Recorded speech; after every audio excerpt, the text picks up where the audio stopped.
Bismillah, Assalamualaikum warahmatullahi wabarakatuh. Alhamdulillah wassalatu wassalamu ala Rasulillah wa ba'd. Kaifa halukum anak-anakku semua siswa kelas 1A dan 1B. Rahimani wa rahimakumullah. Semoga kalian dalam keadaan sehat dan terus bersemangat untuk belajar. Alhamdulillah pada kesempatan kali ini di pembelajaran fikih ibadah kita masih dalam KD 3.3 mengetahui makna bersih dan bersuci. Pertemuan terakhir yaitu alat untuk bersuci.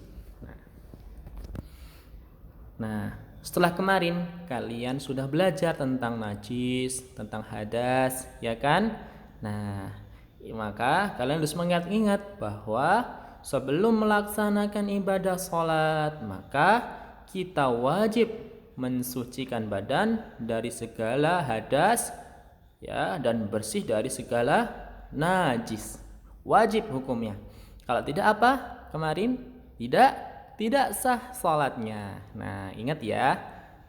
Namun, ya, untuk bersuci dari hadas dan najis, kita perlu memahami, kita harus tahu alat-alat untuk bersuci. Untuk bersuci dari hadas dan najis. Nah, apakah kalian tahu apa saja alat untuk bersuci? Apakah kalian sudah tahu? Jika belum, yuk kita belajar bersama. Nah, untuk bersuci dari hadas menggunakan air dan debu, ya. Air biasa ya. Biasanya kalau kita terkena hadas kecil ya kemarin ya dengan berwudu, atau hadas besar dengan mandi. Nah, kalau berwudu dan mandi kan menggunakan air. Nah, jika air tidak ada, maka bisa menggunakan debu tanah. Nah, maka disebut dengan tayamum, ya. Tayamum. Jika kita tayamum bisa menggunakan debu tanah. Nah, ini ya. Jadi cara untuk bersuci dari hadas kecil dan hadas besar itu bisa menggunakan dua ini, air dan juga debu tanah. Nah, sedangkan untuk membersihkan najis yang melekat di badan kita, pakaian kita, atau tempat sholat kita, maka menggunakan alat-alat ini. Yang pertama ada air, ya. Ya, air. Ya, misalkan di badan kita ada najis misalkan, maka kita bisa mandi atau kita percikan air supaya hilang najisnya. Bisa menggunakan batu, ya. Bisa menggunakan kertas atau tisu, bisa menggunakan kayu, dan bisa juga menggunakan daun-daunnya.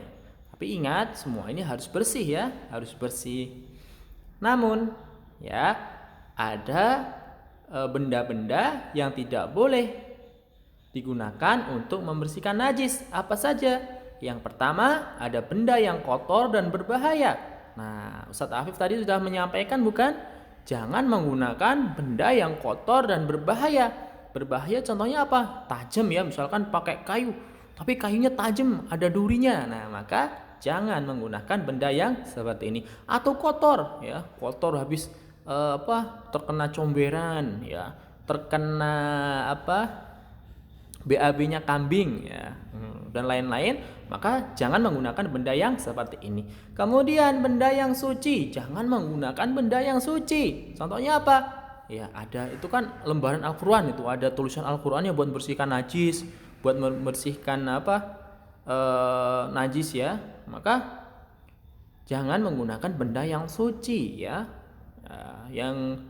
Yang ketiga, benda yang bermanfaat ya. Jangan membersihkan sesuatu dengan benda yang bermanfaat ya. Yang misalkan apa? Yang bisa kita makan. Wah, kita membersihkan sesuatu dengan tempe misalkan ya, roti ya, jangan. Karena itu nanti bisa kita makan. Nanti makanannya bisa mubazir karena kita nanti buang ya. Nah, kemudian yang terakhir adalah jangan menggunakan tulang ya. Jangan menggunakan tulang karena tulang itu dalam sebuah riwayat itu makanan jin ya, makanan jin. Jadi jangan menggunakan tulang, tapi menggunakan benda-benda tadi ya, daun ya, air dan lain-lain tadi. Nah, alhamdulillah kita telah mempelajari alat-alat untuk bersuci dari hadas dan najis. Kita ulangi ya. Alat untuk bersuci dari hadas itu menggunakan dua, air dan debu. Dan untuk najis ada 5. Ya, disebutkan di sini ya. Kalian akan belajar 5. Air, batu, kertas atau tisu, kayu dan daun.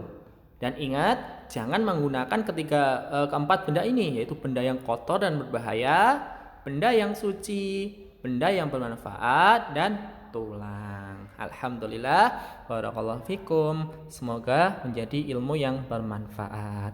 Wallahu a'lam. Wassallallahu wassalam ala nabina Muhammadin wa ala alihi wa sahbihi wa baraka wassalam. Assalamualaikum warahmatullahi wabarakatuh.